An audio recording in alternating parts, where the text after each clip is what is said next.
I can't take it anymore. The past few weeks had been the hardest of my life. All the stories, interviews, the hauntings, these strange things that keep happening. I just want a small break. A few days off of not being stressed, not being agitated all the time. Every time I look at a dark place, I can just feel that something is watching me, staring at me, waiting for me. I've had enough of it. I decided to stop following stories for a few weeks. I was done with interviewing people about their paranormal experiences. I was searching for something that wanted me to find it, and each step I got closer to it, I could feel it becoming more fulfilled. I don't even know what it is, let alone how it looks. I decided to just ignore it for the time being. I deserved to find some rest, but being bound to a small student room, I just couldn't get it. All the time, I'm being surrounded by 4 gray walls. Even my sleep cycle became shorter and shorter. Nightmares that plagued me. Seeing things move in the dark. It doesn't give a person a good night's rest. I grew so tired that eventually I just sat at the chair, staring in the distance while I almost kept falling asleep. I had to do something to keep my mind off, and the only thing they came up with was a thing that I never thought of doing. I went to a pub to drink my sorrows away. It was late in the evening when I arrived. I felt the cold, autumn air filling my lungs, a clear sign that winter was almost upon us. I entered the pub, hearing the bell at the door ring, notifying the barman that someone came in. The first thing that I noticed was the smell of strong beer combined with the old rotting wood in the pub. It wasn't an ideal smell, but the longer you stayed, the more that you could get used to it. At least it was warm in there. Any longer staying in the cold and I would probably get sick. I looked around in the pub. I only saw 2 men sitting apart from each other. It seemed like they had invented drinking in a pub as they were looking at their empty glass with sorrow and despair. I walked to the barman, who was cleaning some of the glasses. It was a tall and strong man, who I believe had all of his hardships already encountered during his lifetime, and now looked like an unemotional and not caring man. I asked him for the strongest drink that he had. He looked at me and went down under the bar, grabbing an unlabeled bottle with a transparent liquid in it. He poured it into a glass and he gave it to me. It smelled like it was pure alcohol. I went to one of the booths somewhere in the back of the pub and just looked at my drink. It felt like I was a part of the other 2 men sitting in the same manner as I was. I sipped my drink and immediately felt it burn my throat. I don't know what the drink was, but it was very, very strong. I sipped from my drink a few times, drinking my thoughts away, until out of nowhere, a strange-looking man came sitting in front of me in the same booth as I was. I looked at the man with confused eyes. I hadn't seen this man before, nor did I see anybody come in the place or heard the bell ring. It looked like a young man, but also very old at the same time. His hair was gray and he had the appearance of a strong but heavy man. He was wearing all white. It was just strange that I didn't notice such a noticeable man before. I looked at him, but he didn't look back. He just stared at his drink. For a moment, I thought he was just copying me and the other 2 guys in the pub, not talking, just staring at their own despair. And then he suddenly looked up at me, and he raised his glass. "To life," he said in a very heavy accent, "and all the fruits it can give us." I raised my glass as well and gave a smile to be polite. For a good few minutes, he just stared at me, not saying anything. I just looked down, trying to ignore this man who, for a strange reason, came sitting next to me. He then took a big gulp of his strong drink, all the while keeping his eyes fixated at me. "Where are you from?" he asked me. "From around," I told him. He nodded, still watching me with his cold eyes. "Where are you from?" I asked him, still trying to be polite. I was born in Russia, but I lived for a long time in Pripyat, Ukraine. I knew that name from somewhere. I'd once heard it or read it, but I couldn't really remember what it was. Was it nice there? He looked at me with dreaming eyes as if he was thinking of a better time. It used to be nice, he said while wondering. It really felt like home.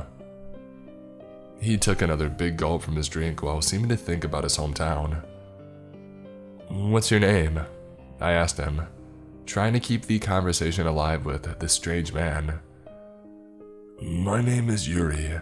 It's nice to meet you, he said with a smile. Nice to meet you, Yuri. My name is... No need to tell me your name, young man. We're just having a good time, right? I looked at him and gave him a crook smile. Yeah. We both then started to stir at our drinks, not saying anything for a long while. What do you do for a living? I asked, breaking the silence between us. I worked for a long time in a power plant, he stated happily, as if he was very proud of it. And that's when I knew that Pripyat sounded so familiar. Wait, you didn't work in Chernobyl now, did you?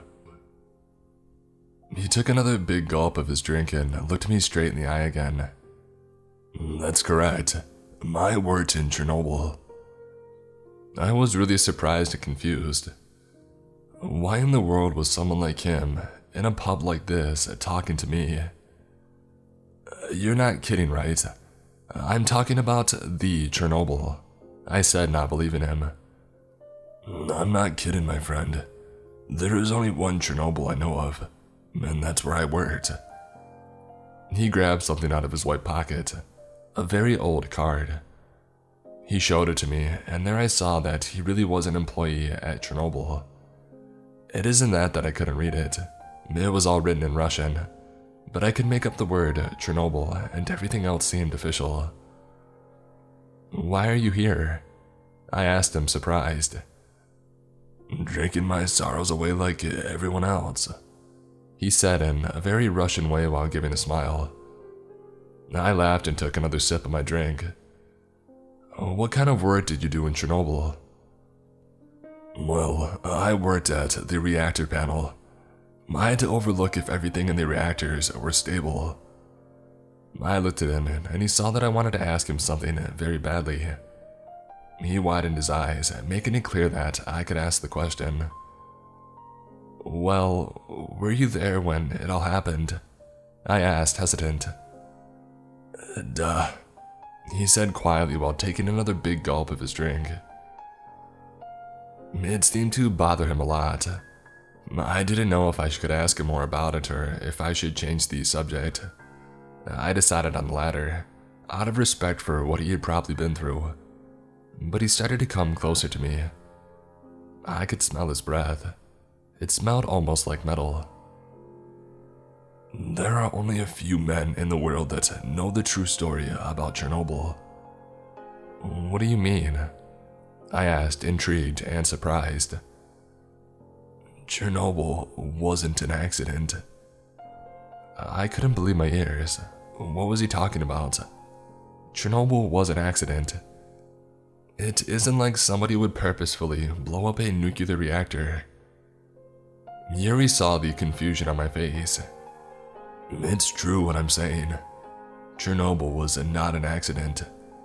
Someone or something had purposely sabotaged the reactor so it would explode. How do you know that? I asked in wonder. Yuri looked at his glass and drank another big gulp of it. It all started a few days before the disaster of Chernobyl, he said with wrinkles on his forehead. I woke up to another nightmare about something watching me at the end of my bed. It told me to run or die. It caused me to sweat like a pig in the furnace and it made me very nervous. Luckily, my wife could make me feel calm again. You had a wife? I asked curiously. Duh, he said in a very Russian way with eyes of happiness. I had the most beautiful wife in the world. She was the flame that lit my heart and gave me a purpose in life. She too had bad dreams about something watching her. She told me for days that she felt like something horrible was going to happen. Somewhere, I believed her, but I thought she was exaggerating. He looked at me as he was getting closer again. When women say they have a bad feeling, you must believe them. They have, what do you call it? A sixth sense about those things. I laughed as he told me that, thinking he had meant it as a joke, but he was dead serious. It's true. She knew something was wrong. Every time she saw my coworkers, they seemed worried what she said, and she was right too.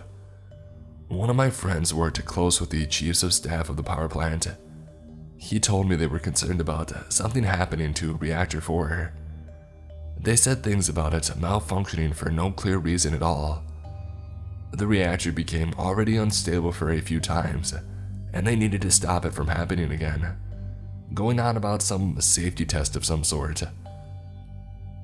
Why didn't they tell anybody that it was malfunctioning? Yuri took another sip of his drink, which I followed with one of my own. Because Soviet Russia doesn't like to hear about failures, only success. They wanted to keep their jobs, so they tried to fix it themselves, said Yuri while shaking his head. That's sad. Very sad. I took another sip of my drink and reached the bottom of my glass. I asked Yuri if he could wait to tell his story so that I could ask for another drink. I went to the barman and asked if he could give me another one, this time a little less strong. I think you've had more than enough, he said, a bit angry. He didn't want to serve me and I had no idea why. I didn't feel drunk, a bit tipsy maybe, but not drunk. I went back to my booth where Yuri was waiting for me. No drink? He asked. No, the barman didn't want to serve me, I said, disappointed. Don't worry, you don't need alcohol to have a fun night. I agreed and went back to sitting in the booth, waiting eagerly for the rest of the story Yuri was about to tell me. Eventually, I noticed, just like my beautiful wife, that something odd was happening around town and near the power plant, he started saying. People were on edge as if something was haunting them, but nobody spoke about it. It was normal to keep your mouth shut, even though more and more people were victim to freaky accidents. Accidents. Accidents. Many people were injured or missing. One night I heard someone scream their lungs out saying that it was following him. We never saw the man again. Did people help him? No, we all thought the KGB was behind these things, but in hindsight, even those suckers didn't know what was happening, as if they would ever admit it. Yuri took another gulp of his drink. It seemed like the drink was never going to go empty. He drank so much, but he never went to the bar for a refill. And then April 25th, 1986 happened. I remember that day as being the strangest of all days. I woke up in the evening with a strange and horrible nightmare. Darkness was following me, and when it engulfed me, it just said, goodbye. I couldn't think much about the nightmare, for I had to start preparing myself for the night shift at the power plant. And to give me some rest before my hard work, I would always walk in a small park near my home. The scenery was beautiful, not like those ugly-looking gray concrete giants everybody lived in. I was almost done with my walk until I encountered the next strange thing. I saw Vidova. Vidova. It means widow lady. We call her Vidova because her husband had killed her 2 children, and then ran away only to be found murdered somewhere in the forest. They said an animal had killed him, but the man was clearly being harmed by something much more dangerous. Yuri raised his glass in honor. I did not know if it was for the man or for the thing that had killed him. Vidova became mad after it all happened. Never left her apartment and always had every light on, especially at night. But there she was, watching the trees with tears in her eyes. I asked her what the problem was, and she said she didn't want the leaves to become red. Yuri shook his head again. I thought she was being crazy again. It was spring, not autumn.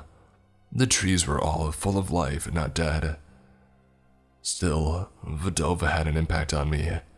She knew something that was about to happen, and somewhere I knew it too. He took another big gulp of his bottomless drink. His skin started to look a little bit red, as if he had a rash or was allergic to something.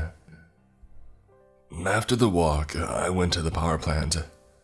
I was a part of the night shift that started at 11:04, but it was protocol to be an hour early preparing yourself for the job.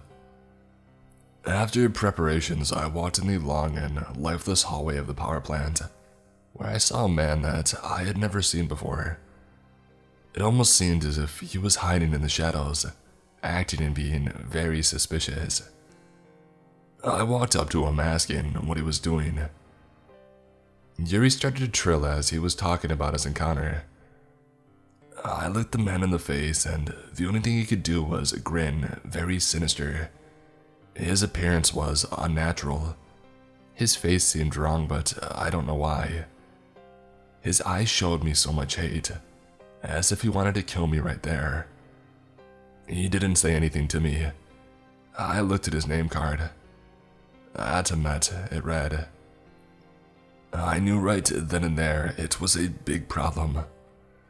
As I walked away hoping to find someone to report the man, he started to speak. His voice sounded as if Satan himself spoke to an enemy. It was awful, and the only thing he said was, "Goodbye." I could see the red veins in Yuri's eyes as he widened them while he spoke. It was the face of someone seeing a ghost. I asked a few people if they knew a man named Atamat, said Yuri again, speaking with his heavy Russian accent. But nobody ever heard of that name. I wanted to inform the security of this man, but my boss called me and demanded that I had to go to my station. I was already late and he seemed very nervous for some reason. I told my boss what happened, but he didn't care. He was too busy giving commands to everyone. It was strange to see my boss in the control panel. He was one of the 3 senior managers of Chernobyl. They almost never showed up. I sat down next to Akimov, who also looked very nervous and pale. He told me that Reactor 4 was acting strange, like somebody had tampered with it. Wait, hold up. You were actually working when Chernobyl exploded? I asked in disbelief. Chernobyl didn't explode. It was only Reactor 4. But I was in Chernobyl when it happened, he said while drinking another big gulp of his drink. I watched him with eyes wide open. I was talking to a man who had survived Chernobyl while he was working there when the accident had happened. Our boss was commanding us for hours on end. I could see the reactor acting stranger each minute that passed by. We needed the power to go higher again, but it didn't. We all knew something horrible would happen, and eventually it did. He looked me straight in the eye as he came closer, and I could smell his metal breath again. Reactor 4, a RBMK-type reactor, is made to create 3,200 megawatts of power. At the final stage, it had an output of 30 megawatts. The whole thing was so unstable. I warned my boss, but he wasn't experienced enough to know anything about it. Akimov pushed the AZ5 button to stop the reactor from working, and that's when I heard it. A tremendous explosion, as if we were being attacked by the Americans. Yuri said, almost yelling. But that wasn't the case. It was Reactor 4 who had exploded. My boss started commanding everyone around, blaming Akimov for making this happen. He commanded me to go with a few other people in the room to see what the damage was. I could feel my heart sink into my shoes when he ordered me to do that. We all knew that it would mean death for us if the reactor indeed had exploded. Wait, you didn't go to the reactor now, did you? I act suspicious. Something all of a sudden didn't feel right at all. Yuri's face became even more red, now looking as if he had had burn marks. His hands showed signs of blisters and a small drip of blood came out of his nose. The first thing I noticed was the strong taste of metal, began Yuri, ignoring my question. My colleagues tasted it too. I could see on their faces that it wasn't a good sign. We walked through the long halls and going up a few stairs. It was clear that there had been a big explosion destroying a large part of the building. Everywhere, there lay debris and it seemed like half the building was on fire. But still, me and my colleagues ventured forth to the reactor, though we all felt sick. Yuri, what's happening with your face? I asked, seeing that he had turned redder than before, and I could see burn marks all over his body. His white clothes showed signs of red blood coming from his body too. It was only one hall away, but the radiation was so much. Do you know that the neutrons coming off the uranium hit you like bullets at almost the speed of light? They kill your organs, your cells. They take out everything. How can you still be alive? We walked closer and closer to the reactor.